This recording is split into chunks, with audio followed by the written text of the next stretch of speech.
don't mean to jump ahead because I think that maybe you're going to ask me about this, but I will just say this, just a little peppering. We were going to talk about the final episode, which I had never watched. Oh. I had just never watched. I just never watched. So I watched it this morning after I realized that you and I were not meeting at 6 a.m. Oh, jeez. I thought, well, I might as well. Yeah, I might as well watch this episode for the first time. What'd you think? It was.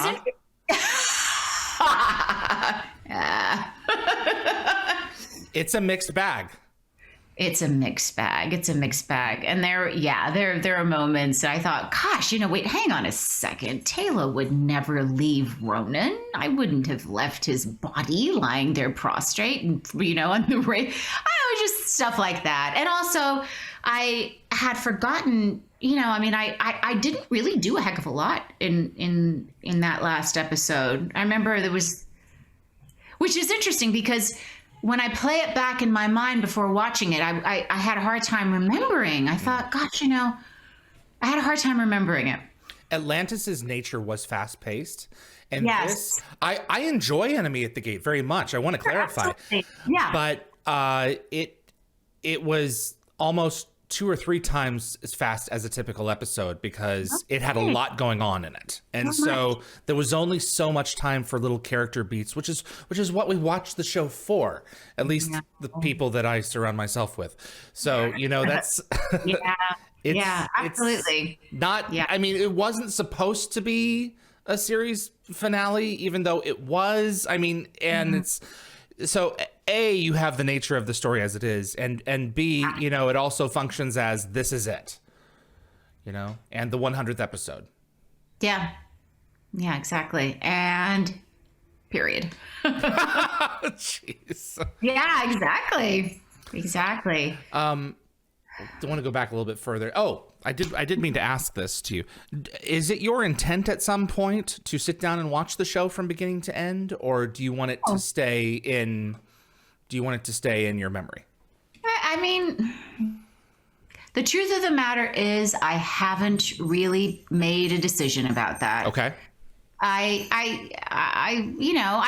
actually really enjoyed revisiting Enemy at the Gate. I did. And it was really so I think I would enjoy it at some point.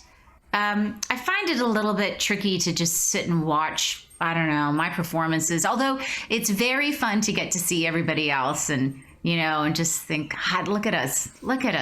Right. And then remember moments about, what we were doing behind the scenes, etc. So yeah, eventually I'll go back and watch them. I have to share a moment with you.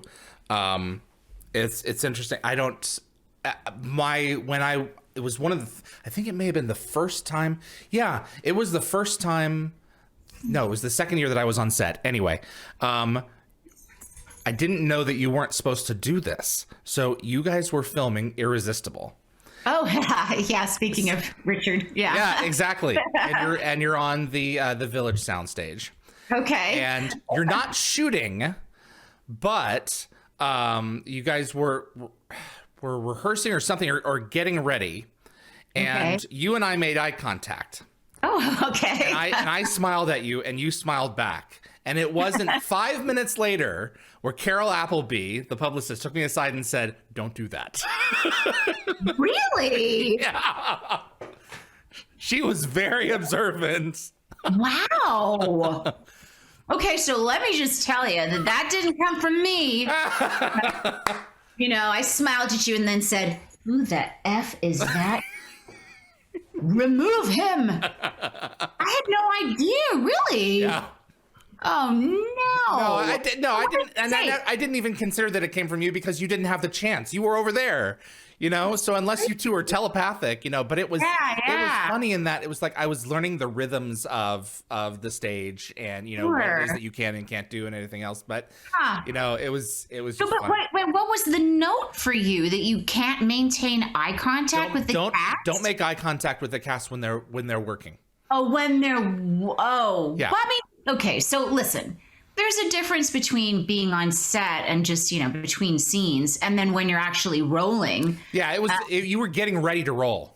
So you were finding your space, and it was my fault, so. You threw me. So if the performance in that episode is all off for Teyla, we know who to blame. Thank you, David. Yeah, sorry, that's my fault. Oh, geez, that's great. Oh, man. How funny. Jewel State and you had a romp in the woods when the Athosians go missing conveniently enough, missing. I love this episode because it gets us out of the typical sound stages. It shows us Vancouver in all its glory.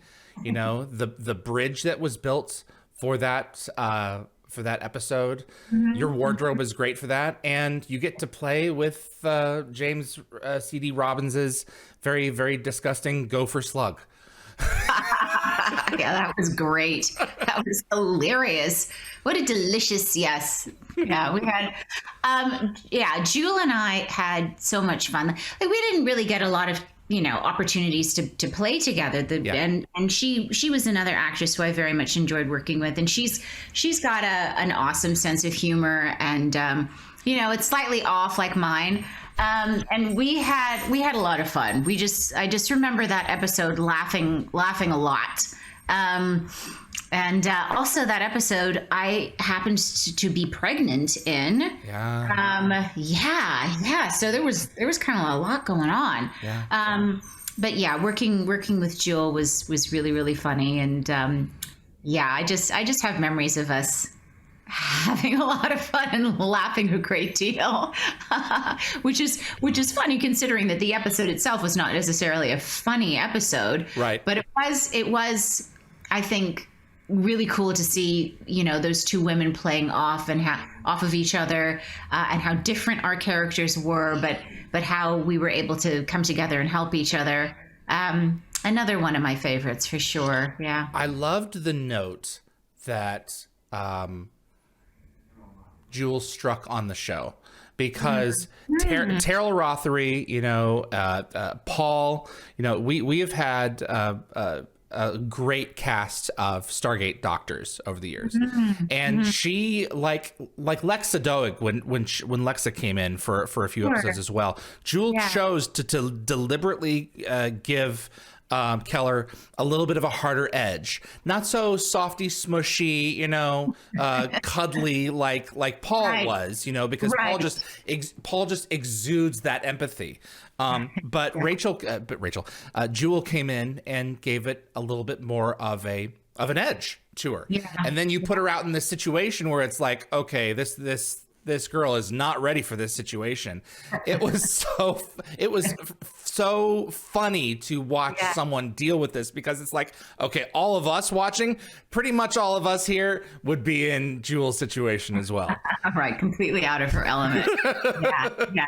She's great. As I said, I just watched Enemy at the Gate for the very first time, and we don't get to see a lot of Jewel in that one, but when we do, it's all of that. It's what you said, where she's being informed that, we're going to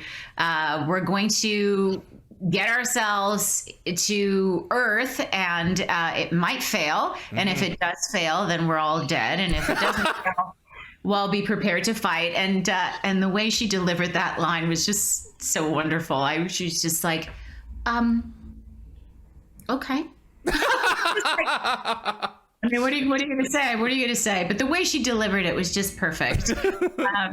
And exactly, all the things that you say about Jewel, her performance in that particular role, because obviously she's played many roles. Thanks for watching this clip from Dial the Gate. You can find the full live stream shows on our YouTube channel, or visit dialthegate.com for the complete schedule. See you on the other side.